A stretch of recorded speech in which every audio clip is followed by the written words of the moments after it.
Welcome back. As I mentioned, we have MemorialCare here with us and Dr. Shaw Deep Tongue. Well, welcome. It's nice to see you in person. Hi, it's a pleasure to see you in person as well. Good morning. Good morning. All right. Well, we've got, we were talking a little bit off camera about how there's been so much focus on COVID-19 that we really haven't talked much about cancer. And there's so many different types of cancer, and breast cancer being one in which, of course, we had our October month where we breast celebrated. cancer awareness. Right. So, but before we get into the topic, tell me a little bit about yourself. Okay, well, thank you. Thank you for having me again, Lisa. So as you mentioned, my name is Shaw Deep Tongue. I am a breast surgical oncologist here in Southern California. I primarily work with BreastLink, but also with MemorialCare, and I have been seeing patients down here in Laguna. I was born and raised here in Southern California. However, I did most of my training outside of the state. So now that my beautiful wife Sonia and my beautiful son Jaden, we've moved back here to California, it's awesome to be able to provide everything that I've learned along these years to the community. Now, we have interviewed other folks from BreastLink as well, so very familiar with them. And now, of course, the MemorialCare, they're partnering up. So how has that changed things? Just, obviously giving us more resources, I assume. Definitely more resources, which is always a help. I like to tell my patients my wings have gotten a little bigger. The amount of patients that I can see has grown, which is always wonderful. I want to be able to provide patients that have breast cancer with everything that I've learned over the years. And with MemorialCare, we're able to reach more patients, not only in number but in location. Now I'm serving patients down here in Laguna as well, so we can reach patients as far south as San Diego, as far east as Temecula. Oh, that's great. And virtually even farther. Yeah, it's great. That's great. So obviously, breast cancer is one of the #1 cancers. Very common in women. Right. About 1 in 8 women will suffer a breast cancer in their life, which is a pretty high number, about 13%.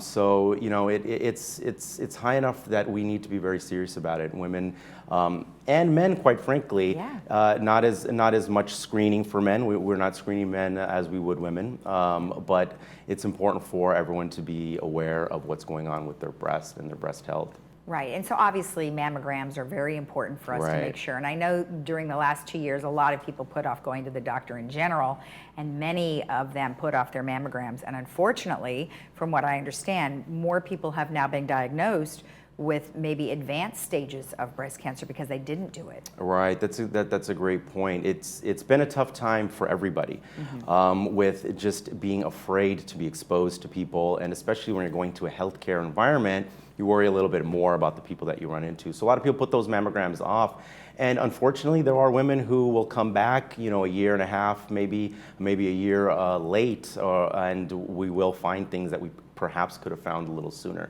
So we are seeing a little bit more advanced disease. One thing that I've been noticing actually, and I don't know if this is a function of COVID or not, but a lot more younger women as well. So some women who may not have actually been getting screened due to their age are also presenting younger, which I think is pretty interesting. Well, it's unfortunate because most of the women are not going to get their mammograms before the age of 40. That's right. And that went from 50 to 40. That's right. So at some point, maybe it would even be reduced lower. So, when it comes to screening mammography, you're right. Age 40 is the age that I recommend all women start at. However, you are going to have some women who are at higher risk for breast cancer. Maybe they have a family history, a mother, an aunt, a sister, or someone who's had cancer maybe younger than the age of 40, in their 30s. Those are the patients that you want to take a closer look at. You want to be aware of the family history, consider genetic testing. Maybe there's something going on from a genetic perspective.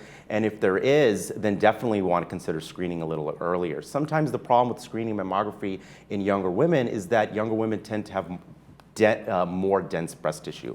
And it's tough for the mammogram to see through that tissue. But there are other screening modalities that we can use, such as breast MRI, screening breast ultrasound. So depending on the situation, depending on your age, we can tailor our screening to you, regardless of the age. But you're right, in some instances, screening earlier than 40, is important. And even when we think about colon cancer, we're starting to consider screening earlier.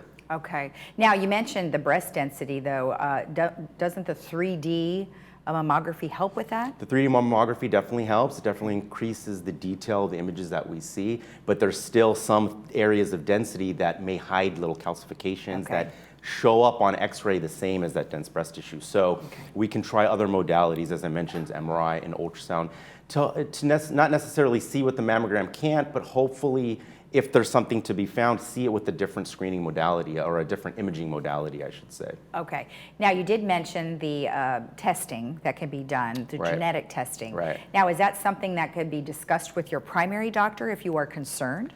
Absolutely, absolutely. I think genetic testing is something that we should all be discussing as clinicians at every point of contact. If you can encourage your patient to get genetic testing, especially those high-risk patients, at any point of care, you may be able to find a risk factor for them, for breast cancer, for instance, that may promote the primary care provider to refer to a specialist. Okay. Where if they didn't do that testing, the patient may not have any idea of their increased risk and may present at a later stage, as we were discussing earlier. So definitely something that I think the primary care teams can be discussing, but they have a lot on their plate too. So we, as the breast surgeons, do offer, at least at BreastLink and at our Saddleback Center here in Laguna, the breast center there, we do offer on-site genetic testing, and I do have some training with genetic counseling in regards to breast, so I will counsel my patients, and for those patients that I think can benefit from testing, we can do testing on site, and then I can also refer them to our Saddleback Genetic Counseling Center that's on site for a better, deeper discussion about their history. Okay, that's great. And then real quickly, let's touch a little bit on self-care. So obviously you may not have that discussion with your primary care physician, and there's lots of things that we could do on our own. So what are some of those suggestions? So I think some of the most important things are to know your breast. You know, a lot of women who have dense breast tissue, they feel like, well, I always feel lumpy and bumpy breasts. I feel that if I feel my own breast, I'm gonna find things and it's gonna worry me. Well, the key there is, yes, you may have lumpy breasts, you may have very dense breasts, but if you know your breasts very well, eventually subconsciously you're gonna be able to ignore what you're aware of, and you may find something that seems a little off a little sooner than your provider. And every day can help that early detection. And the earlier we find something, the better we do, quite frankly. Exactly, exactly. Well, thank you so much for the information. It was You're good to very have welcome. you here. Thank you for having me. Thank you so much. Thank you. Take care. And if you want more information about what we've just discussed, you can go to memorialcare.org/breast. We'll be right back.